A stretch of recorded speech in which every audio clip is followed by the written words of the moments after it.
छत्रपती संभाजीराजेंचं स्मारक संगमेश्वरमध्ये ज्या ठिकाणी त्यांना पकडलं गेलं होतं त्याच ठिकाणी भव्य दिव्य स्मारक आपल्याला लवकरच पाहायला मिळेल. योगेश दादा कदम यांनी सुरुवातीला स्वतः जाऊन पाहणी केली होती. ते जागेचे मालक जे आता आहेत तिथे त्यांना जाऊन ते भेटले होते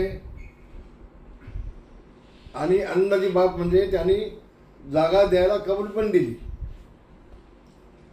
त्यानंतर या जिल्ह्याचे पालकमंत्री उदयजी सामंत हे 2-3 वेळा तिथे गेले होते. त्यांनी सगळा प्रस्ताव देखील बनवलेला आहे. ते त्यामध्ये लक्ष घालतायत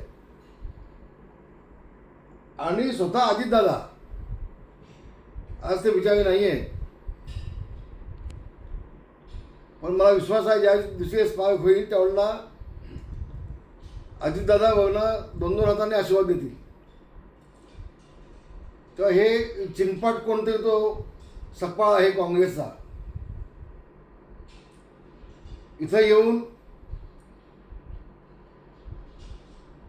फक्त प्रसिद्धी मिळण्यासाठी कुठलाही विचार न करता उचललेली जीभ लावली टाळायला. स्मारक होणार कधी विचारतोय. अरे गधड्या, ज्या वेळेला तुझ्या काँग्रेसची सत्ता होती, सरकार होतं, तेव्हा तू झोपला होतास? तेव्हा तुमचे काय हाल आखडले होते? तेव्हा तुमच्याकडे निधी नव्हता? आता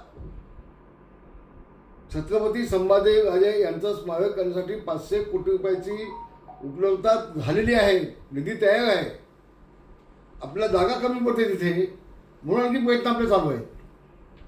ही कुठलीही गोष्ट समजून घ्यायची नाही आणि छत्रपतींच्या बाबत देखील राजकारण करून आपल्याला राजकीय पोळी भाजून घेण्याचा हा जो नौटंकी आहे हे महाराष्ट्राला कळलं पाहिजे आणि समजेल. म्हणजे त्यांनी जे काही वक्तव्य केलंय त्याचा मी निषेध करणं देखील चुकीचं आहे. त्याला 1.5 चमची मी किंमत देत नाही त्या सकपाळला.